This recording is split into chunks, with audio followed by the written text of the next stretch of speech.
दादी पोती का प्यार। कहानी शिखा की है, जिसकी बहुत अच्छी नौकरी थी। वो काम के सिलसिले में अक्सर बाहर रहा करती थी। बेटा, आन्या आजकल काफी शरारती हो रही है। उसको तुम समझाओ ना, पढ़ती ही नहीं है। अच्छा रुकिए, मैं अभी आई। आन्या, जो कि शिखा की 7 साल की बेटी है, शिखा उसके कमरे में जाती है और दरवाजा बंद कर लेती है। सास को लगता है कि शायद शिखा आन्या को प्यार से समझाएगी, लेकिन कुछ देर बाद दादी, दादी बचा लो, मुझे मार रही है मम्मी। पीछे से शिखा आती है। पढ़ाई नहीं करोगी तो क्या करोगी? लोगों के घर पर बर्तन धोगी हैं? शिखा, क्या बकवास कर रही हो? दादी मैं पढ़ लूंगी, बस मम्मी को बोलो मुझे इतना ना मारे। शिखा, मैंने सोचा था तुम माँ हो, बच्चे को प्यार से समझाओगी, लेकिन नहीं, रहने दो तुम। कुछ दिनों के बाद शिखा सास के पास आती है।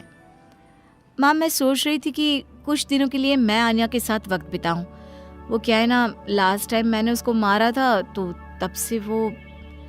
सास शिखा की बात पर खुश हो जाती है। हाँ हाँ, और क्या, बेटी है तुम्हारी, तुम नहीं समझोगी तो कौन समझेगा। शिखा आन्या के कमरे में जाती है कि तभी उसका फोन आ जाता है। आन्या, मेरा एक फोन आया है, मैं बाद में बात करती हूँ। आन्या बाहर दादी के पास आ जाती है। बेटा, माँ तुम्हारे साथ कुछ वक्त बिताना चाहती है, तो उसे वक्त देना। हाँ दादी, आप भी चलिए ना, मुझे बहुत डर लगता है। अरे नहीं बेटा, अपनी माँ से कैसे डरना है। जाओ जाओ बेटा। आन्या कमरे में जाती है, जहाँ माँ फोन पर बात करके फोन रख ही रही होती है कि माँ मुझे फोन दो ना, मैं गेम खेलूंगी। नहीं, मुझे पहले तुमसे बात करनी है। माँ, बातें करते करते भी तो गेम खेल सकती हूँ ना। लेकिन जैसे ही वो माँ का फोन लेती है, उसके हाथ से फोन गिरकर टूट जाता है। ये क्या किया बेवकूफ, बेकार लड़की, कुछ नहीं आता तुमको। तुम्हें तो मैं हॉस्टल में ही रख दूंगी। और फिर वो आन्या पर चिल्लाती हुई बाहर आ जाती है। सास देखती है कि जो शिखा आज बेटी से बात करने को कह रही थी, वो उस पर चिल्लाकर कमरे से बाहर आ रही है। अरे क्या हो गया शिखा, तुम तो उससे बात करने गई थी ना। माँ, ये लड़की ना किसी काम की नहीं है। अरे मैं तो इसके साथ बैठकर बात करना चाह रही थी, इसने मेरा फोन ही पटक दिया।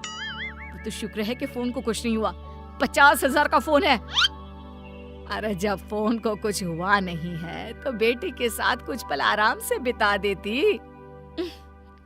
मेरा मूड ऑफ हो गया है, बाद में बात करूंगी, मैं सोने जा रही हूँ। सास को शिखा की बात अच्छी नहीं लगती, पर क्या करती।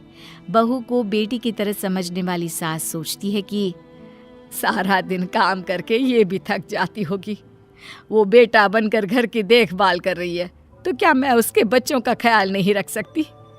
मैं ही जाकर आन्या से बात कर लेती हूँ। दादी आन्या के पास आती है। वो कोने में बैठकर रो रही थी। ले, मेरी गुड़िया रानी को क्या हो गया? देखो शाम हो रही है, चलो पार्क में चले क्या घूमने? नहीं दादी, मैं कहीं नहीं जाऊंगी।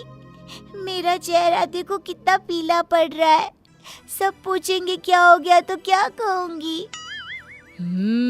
ये बात तो है। अरे कोई ना, मैं हूँ ना मेरी गुड़िया के पीछे से जवाब देने वाली।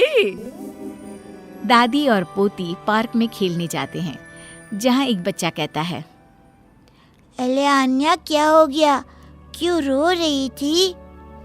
आन्या कुछ बोलती इससे पहले ही दादी कहती है, अरे आन्या ने रामायण देखी है ना, जिसमें रावण माता सीता का हरण करके उसे ले जाता है, बस वही देखकर रोने लगी मेरी गुड़िया। हरण क्या होता है आन्या की दादी? आन्या की दादी क्या होता है?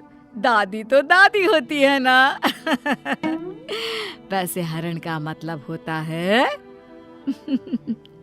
फिर क्या, दादी सभी बच्चों को रामायण के किस्से सुनाने लगती है। सभी दादी को घेर लेते हैं। आन्या को अपनी दादी को देखकर काफी फक्र महसूस होता है। आज तो पार्क में मजा ही आ गया दादी। दादी आप मुझे छोड़कर कहीं मत जाना, वरना मम्मी तो मुझे।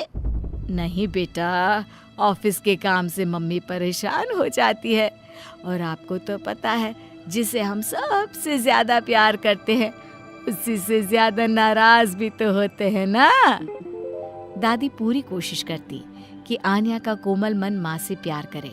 फिर एक रोज, अरे शिखा, वो क्या है ना, तुझे तो पता है मेरी अंग्रेजी थोड़ी कमजोर है।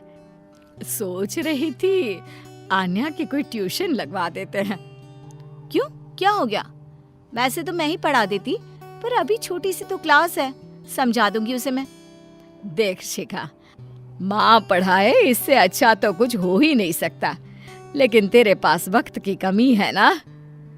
नहीं माँ, मैं अभी फ्री हूँ, पढ़ा देती हूँ। शिखा आन्या के पास बैठ जाती है। क्या हो गया? आप मेरे पास कैसे? कुछ चाहिए क्या? अरे कुछ नहीं, इंग्लिश की बुक निकालो, मैं पढ़ाती हूँ। और बेटा, मैं आपकी गलती हो तो ही डांटती हूँ ना। आन्या डर कर किताब निकालती है। अरे डर क्यों रही हो, हैं? कोई भूत नहीं हूँ मैं। आन्या शिखा को पढ़ाने बैठती है। ये पहली बार था जो शिखा आन्या को पढ़ा रही थी कि अचानक शिखा जोर जोर से चिल्लाने लगती है। ये नहीं आता, इतना आसान है ये, दिमाग में तो गोबर भरा है, हमारे पूरे पैसे बर्बाद कर रही हो। हम लोग कमा रहे हैं कि तुम कुछ बन जाओ, लेकिन नहीं, मजाल है कि पढ़ ले ढंग से। माँ, मुझे ये नहीं आता, तभी तो दादी से कहा था कि किसी को बोलो मुझे पढ़ा दे। अरे वाह जी वाह, तमीज देखो, कितनी जबान चल रही है तेरी। मन तो कर रहा है कि एक थप्पड़ जड़ दूं। आन्या माँ की डांट सुनकर जोर जोर से रोने लगती है।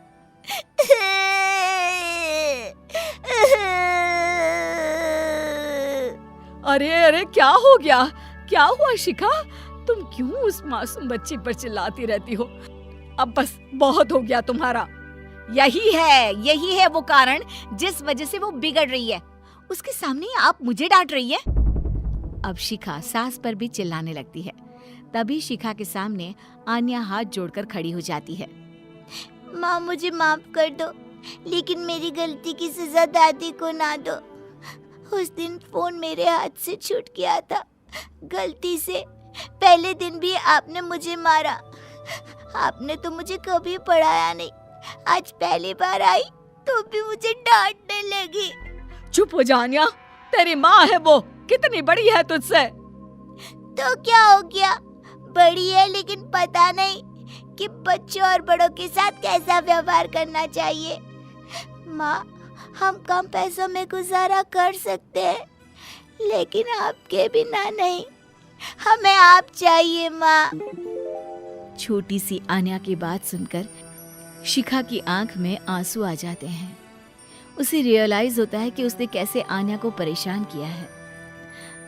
मुझे माफ कर दो तुम दोनों। माँ, आपने मुझे हमेशा बेटी समझा, लेकिन मैं अच्छी माँ नहीं बन पाई। अरे नहीं नहीं बेटा, ऐसा नहीं कहते। देखो, ऐसी बात है कि जब जागो तब सवेरा।